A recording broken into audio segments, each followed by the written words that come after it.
अब जो हमारा अगला चिन्ह है वो है कोष्टक चिन्ह। रेखांकन चिन्ह के बाद कोष्टक चिन्ह। कोष्टक से आपको समझ, कोष्टक चिन्ह का साइन कैसा होता है, ऐसे। ये कौन सा चिन्ह है हमारा, कोष्टक। कोष्टक चिन्ह ऐसा होता है, ठीक है। कोष्टक के भीतर, अब देखो कोष्टक चिन्ह कहते किसे, कोष्टक चिन्ह के भीतर मुख्यतः उस सामग्री को रखते हैं जो मुख्य वाक्य का अंग होते हुए भी पृथक की जा सकती है। क्या कह रहा है, कोष्टक के भीतर मुख्यतः उस सामग्री को रखते हैं जो मुख्य वाक्य का अंग होते हुए भी पृथक की जा सकती। पृथक का मतलब क्या है, अलग। क्या कह रहा, मुख्य वाक्य का अंग होते हुए भी, क्या है, वाक्य का क्या मुख्य अंग है, लेकिन उसको क्या किया जाता है, पृथक किया जा सकता है। जैसे जैसे कैसे, क्रिया के भेद, क्रिया के भेद, क्रिया के भेद, क्रिया के भेद क्या है, शकर्मक, शकर्मक, शकर्मक, अकर्मक, ऐसे लिख देंगे वाक्य। क्रिया के भेद,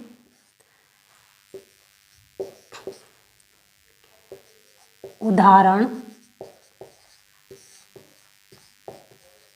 उदाहरण दीजिए। ये बात कर रहा है कि कोष्टक के भीतर मुख्यतः उस सामग्री को रखते हैं जो मुख्य वाक्य का अंग होते हुए भी पृथक की जा सकती है। वाक्य का क्या है, मुख्य अंग है। वाक्य का क्या है, मुख्य अंग है, उसे पृथक किया जा सकता है। क्रिया के भेद, क्रिया के भेद कहाँ डाल दे, कोष्टक के भीतर। कोष्टक के भीतर लिख दिया। क्रिया के भेद सकर्मक और अकर्मक मुख्य अंग है ये किसके, क्रिया के भेद। क्रिया के क्या है, ये मुख्य अंग है और ये क्या हो गए, कोष्टक के भीतर लिखे। अब इनको जो वो कह रहा है कि अलग कर सकते हैं, अब ये आगे पूछ रहा है कि उदाहरण दीजिए। तो अलग कैसे, अभी तक तो ये इस वाक्य में क्या है, कोष्टक के भीतर लिखे हुए क्रिया के भेद सकर्मक और अकर्मक। आगे लिख रहा है कि उदाहरण देना है, तो हमें इनके उदाहरण देने, तो कैसे, इनको हम ऐसे करके लिख देंगे, सकर्मक। अब यहाँ उदाहरण की बात करें तो हमें क्या करना है, इनका क्या करना है, उदाहरण लिखना है कि सकर्मक क्रिया किसे कहते हैं और अकर्मक क्रिया किसे कहते हैं। ये आपको जब मैं आगे क्रिया पढ़ाऊंगी तो वहाँ पे आपको ये अच्छे से बताया जाएगा कि सकर्मक क्रिया क्या होती है, अकर्मक क्रिया क्या होती है। वहाँ पे आपको क्रिया पूरा अच्छे से बताया जाएगा। यहाँ पे मैं आपको समझाने के लिए ये बता रही हूँ कि जो परिभाषा में लिखी हुई है कि कोष्टक के भीतर मुख्यतः उस सामग्री को रखा जाता है जो मुख्य वाक्य का अंग होते हुए भी क्या किया जाता है, उन्हें अलग किया जा सकता है। सकर्मक और अकर्मक क्या है, क्रिया के मुख्य भेद है, ठीक है। और जब इनके आगे पूछा है कि उदाहरण देना है तो इन्हें क्या कर दिया जाएगा, पृथक किया जाएगा, यानी कि अलग अलग कर दिया जाएगा दोनों को, सकर्मक को और अकर्मक को। और इनके बारे में बताया जाएगा कि सकर्मक क्या होता है और अकर्मक क्या होता है। तो इससे आपको समझ में आ गया होगा कि ये क्या कहना चाह रहा है, ठीक है। तो ये आपको अच्छे से समझ में आ गया होगा कि मुख्य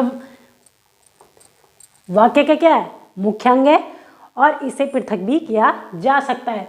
दूसरा है किसी कठिन शब्द को स्पष्ट करने के लिए, किसी कठिन शब्द को स्पष्ट करने के लिए, कठिन शब्द को स्पष्ट करने के लिए। कठिन शब्द कभी कभी क्या होते हैं, जैसे आप लोग पढ़ते हो, पॉलिटिकल पढ़ते हो, उसमें कभी बहुत कठिन शब्द आते हैं। तो जब हम पढ़ते हैं और उन शब्दों के हमें अर्थ पता, तो हम क्या करते हैं, उनको स्पष्ट करने के लिए, एक सरल करने के लिए क्या करते हैं, कोष्टक के अंदर उसका अर्थ लिख देते हैं।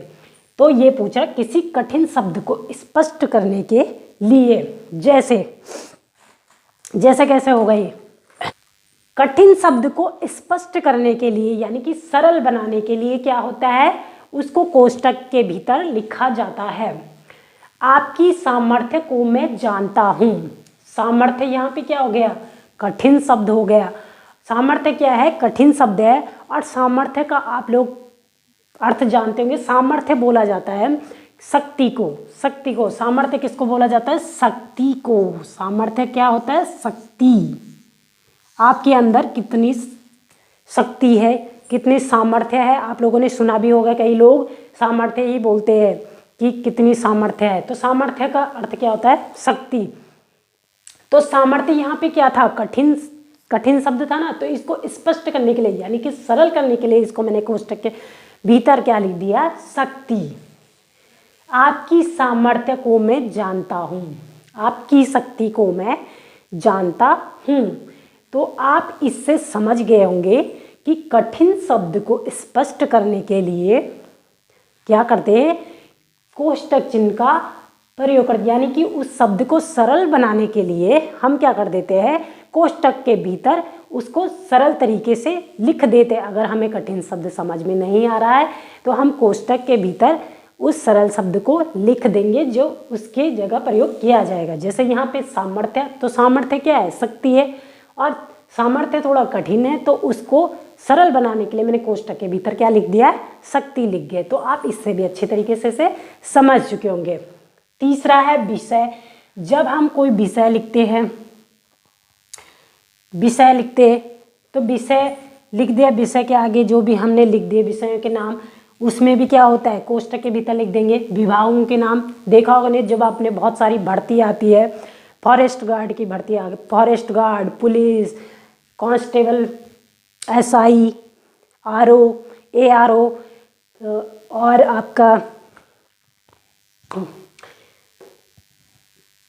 पटवारी, इस तरीके से जब कई विभागों में भर्ती निकलती है तो उनको भी किया जाता है, कोष्टक के भीतर लिखा जाता है ऐसे करके। जैसे पुलिस की भर्ती है, एक साथ बहुत सारी भर्ती निकली है,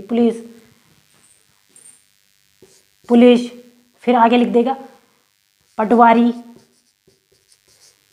ऐसे वो क्या कर देगा, सबको कोष्टक के भीतर लिखता लिखता चला जाएगा आगे, है ना। अंकों से आप क्या ऐसे समझोगे, अंक जैसे मुझे लिखने हैं,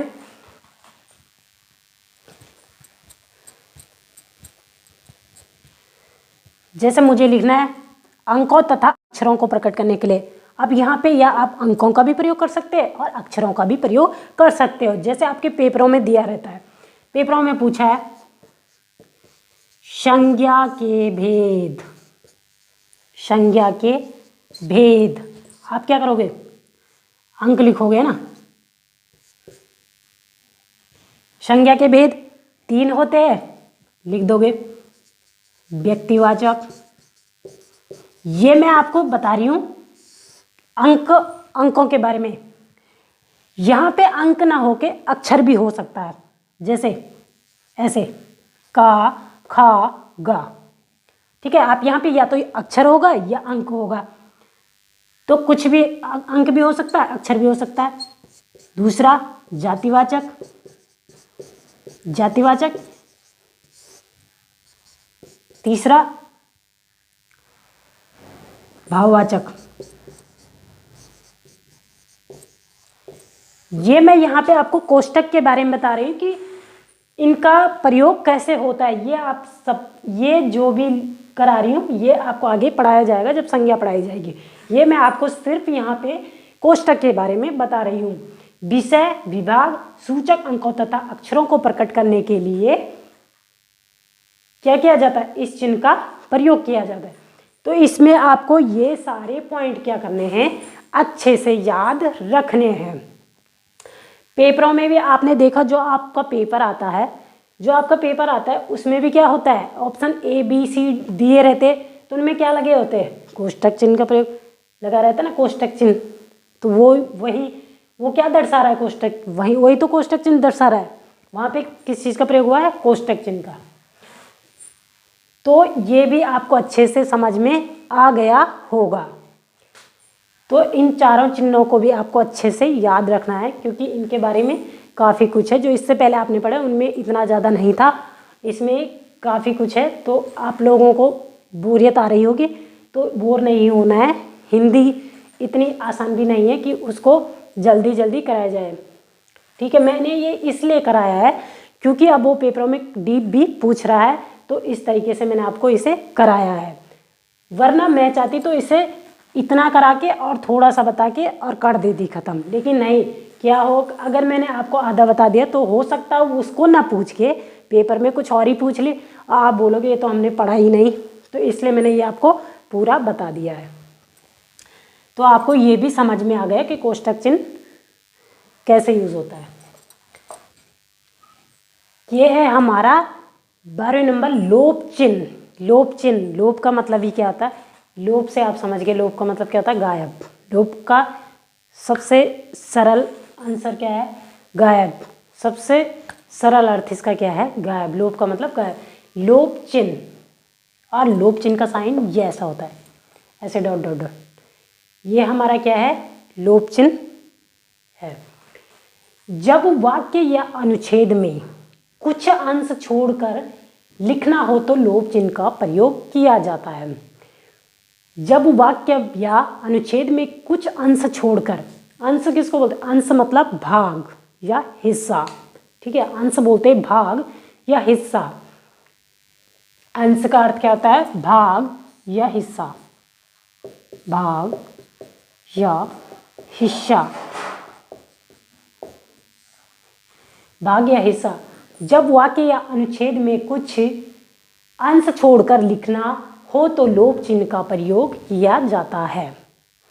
जैसे गांधी जी ने कहा, गांधी जी ने कहा परीक्षा की घड़ी आ गई है। यहाँ पे कुछ भाग छोड़ दिया गया, हम करेंगे या मरेंगे। गांधी जी ने कहा परीक्षा की घड़ी आ गई है, हम करेंगे या मरेंगे। यहाँ पे क्या हुआ है, कुछ अंश, कुछ भाग छोड़ दिया है, यहाँ पे कुछ हिस्सा यहाँ पे छोड़ दिया गया और आगे इस चिन्ह का प्रयोग करके आगे लिखा है हम करेंगे या मरेंगे। तो लोप चिन्ह का अर्थ ही ये होता है कि जब वाक्य या अनुच्छेद में कुछ अंश छोड़कर लिखना हो तो वहां पे क्या होता है, लोप चिन्ह का प्रयोग होता है। तो आप इसी से समझ गए, गांधी जी ने कहा परीक्षा की घड़ी आ गई है, हम करेंगे या मरेंगे। तो यहाँ पे क्या हुआ है, लोप चिन्ह का प्रयोग हो गया। तो लोप चिन्ह के बारे में आपको इतना याद रखना है, यही आपको काफ़ी, ये यहाँ से ज़्यादा पूछा नहीं जाएगा क्योंकि आपको लोप ज़्यादा टफ नहीं है, आसानी है लोप चिन्ह। तो इसके बारे में आपको सिर्फ इतना याद रखना, लोप चिन्ह का साइन क्या होता है और कुछ अंश छोड़कर लिखा जाता है, ये आपको याद रखना है, वो वहाँ पे दिया होगा पेपरों में। तो इसके बारे में सिर्फ इतना ही, आप लोगों का टाइम बर्बाद ना करते हैं। अब आपको आगे बताती हूँ, लोप चिन्ह के बारे में ज़्यादा नहीं है, इतना ही है। ये है उद्धरण चिन्ह। उद्धरण चिन्ह और उद्धरण चिन्ह का साइन ऐसा होता है, ऐसे, तो आपने देखा होगा हिंदी में ऐसे लगे जो रहते हैं, ये क्या है, उद्धरण चिन्ह। अब उद्धरण चिन्ह किसे कहते हैं, किसी और के वाक्य या शब्दों को, किसी और के वाक्य या शब्दों को, वाक्य या शब्दों को ज्यों का त्यों, ज्यों का त्यों, यहाँ पे आपको विशेष ध्यान देना है कि किसी और के वाक्य या शब्दों को ज्यों का त्यों, यानी उसमें बदलाव नहीं करना है, ज्यों का त्यों रखने में इसका प्रयोग किया जाता है। डेफिनेशन से ही आपको समझ में आ गया होगा कि किसी के वाक्य या शब्दों का ज्यों का त्यों रखने में इसका प्रयोग किया जाता है उद्धरण चिन्ह का, ठीक है। उसमें कोई बदलाव नहीं करना है, वाक्य को क्या करना है, वाक्य हो या शब्द ज्यों का त्यों हमें इसका प्रयोग करना है, ज्यों का त्यों। जैसे जैसे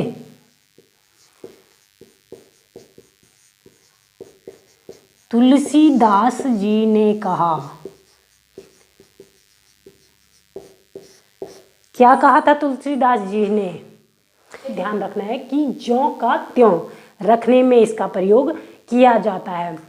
जैसे मैंने बताया, तुलसीदास जी ने कहा रघुकुल रीत सदा चली आई। ये आपने सबसे ज़्यादा सुना होगा, सभी बोलते हैं इसको। रघुकुल रीत सदा चली आई, प्राण जाए पर वचन न जाए।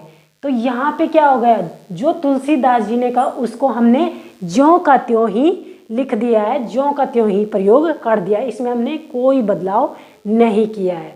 रघुकुल रीत सदा चली आए, प्राण जाए पर वचन न जाए, क्योंकि वो यहाँ पे बात कर रहा है जो भी पहले से वो चली आ रही है, हमारी प्रथा चली आई है, तो वैसी ही चलेगी। यहाँ पे प्राण जाए पर वचन न जाए, है ना। जो बोल दिया वो पत्थर की लकीर हो गई है, इसका ये अर्थ है। जो बोल दिया पत्थर की लकीर हो गए।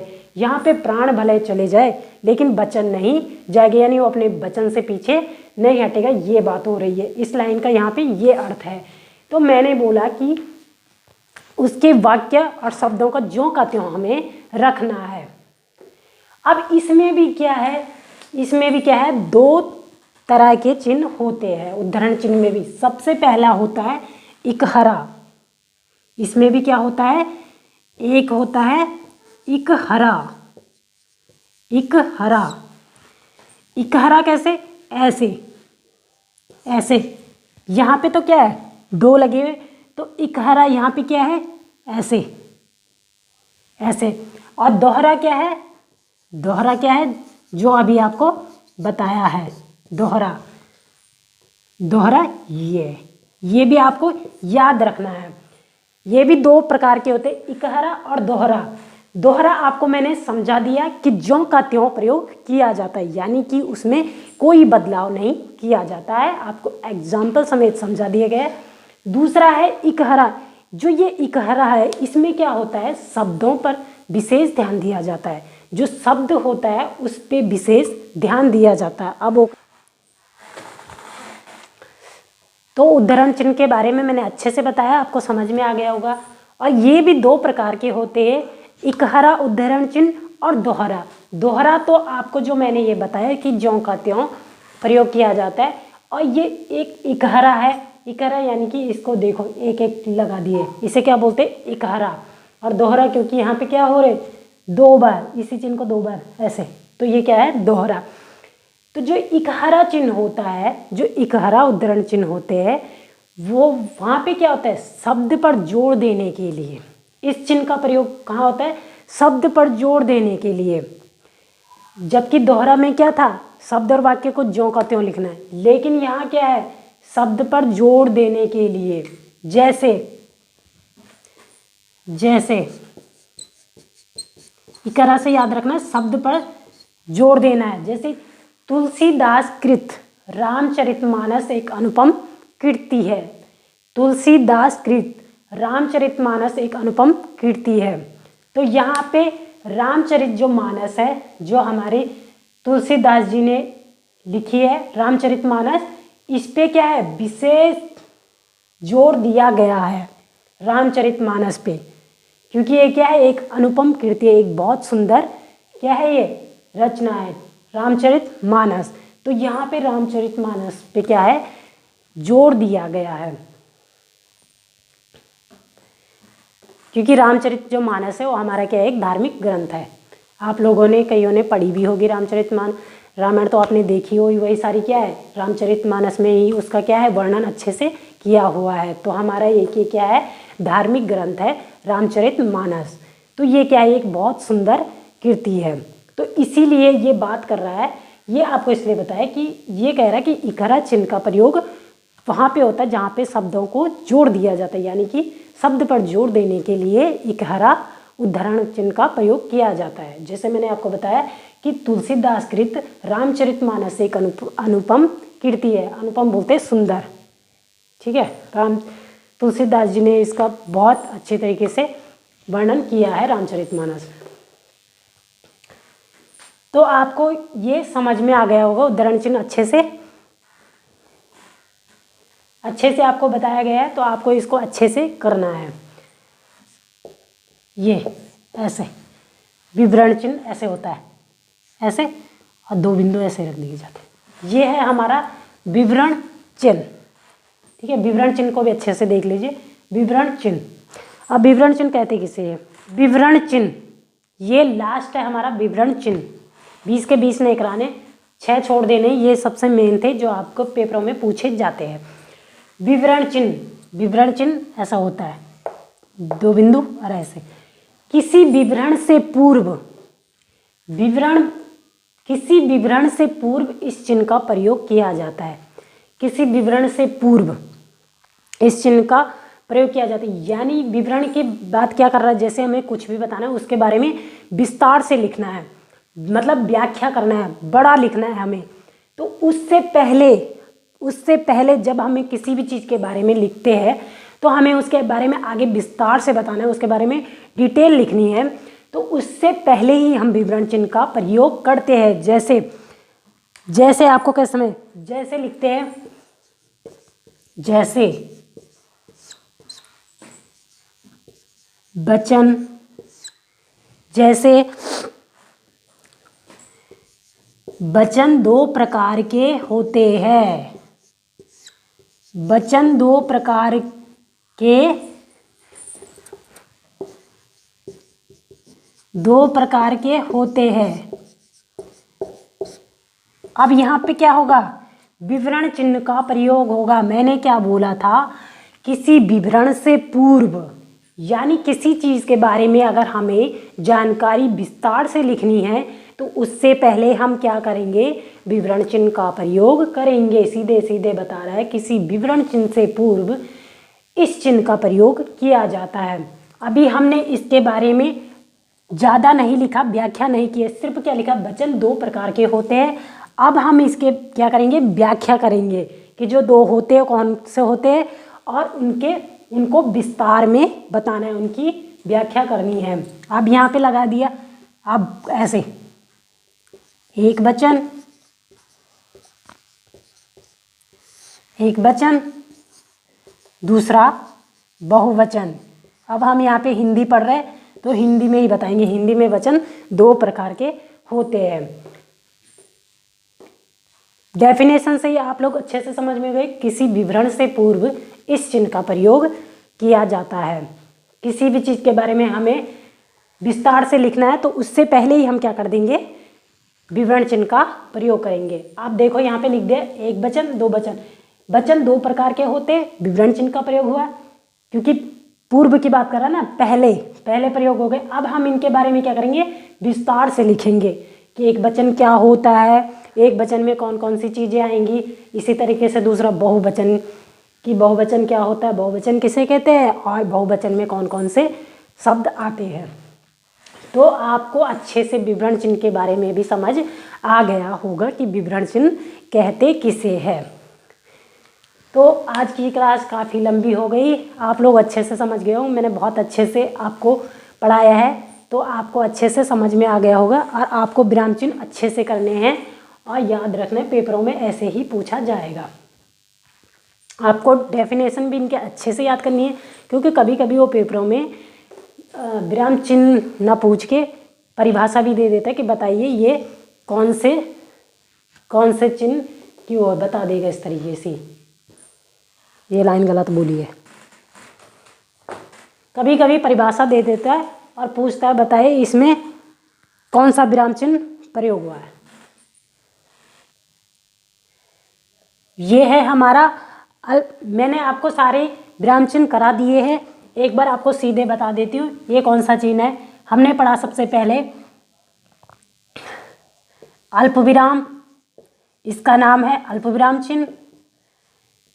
यहाँ आप ध्यान दीजिए, अल्पविराम चिन्ह, इसके बाद आता है इस तरीके से दूसरा अर्धविराम।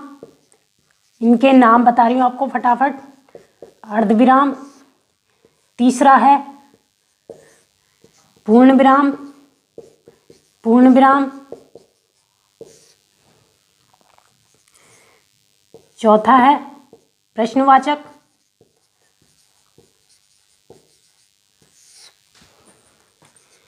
पांचवा है आपका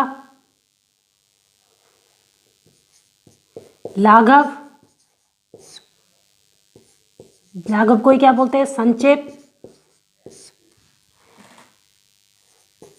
छठवां है हंसपद या त्रुटिबोधक, हंसपद या त्रुटिबोधक। सातवां है आपका विस्मयादिबोधक।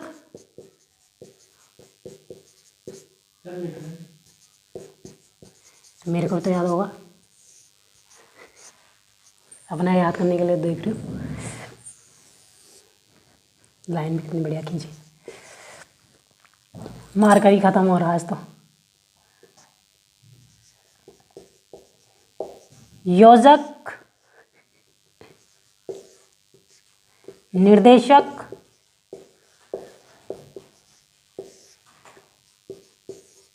रेखांकन,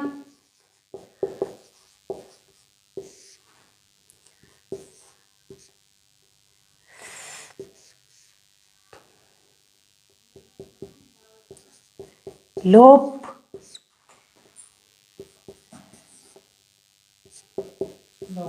विवरण,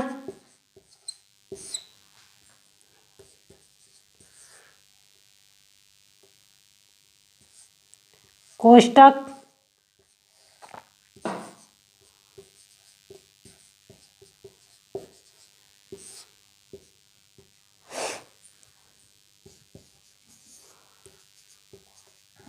उद्धरण।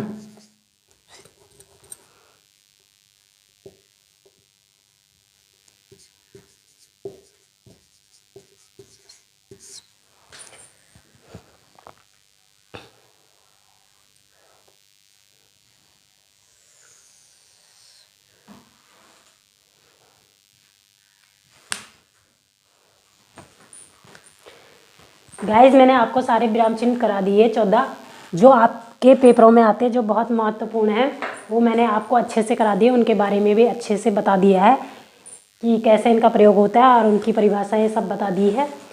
मैंने बताया था कामता प्रसाद जी के अनुसार विराम चिन्हों की संख्या 20 है, लेकिन मैंने आपको वही करवाया जो आपके पेपरों में सबसे ज़्यादा पूछे जाते हैं। तो ये है हमारे, ये आपको अच्छे से याद करना है। सबसे पहले बताया था आपको अल्प विराम चिन्ह देखो कैसा होता है। उससे फिर बताया था अर्ध विराम, फिर ये बताया पूर्ण विराम, ये होता है प्रश्नवाचक, ये है हमारा लाघव जिसको संक्षेप भी बोलते हैं, ये हमारा हंसबद्ध या त्रुटिबोधक, ये है हमारा विस्मयादिबोधक, योजक, निर्देशक, रेखांकन, लोप चिन्ह, विवरण चिन्ह, कोष्टक और उद्धरण चिन्ह।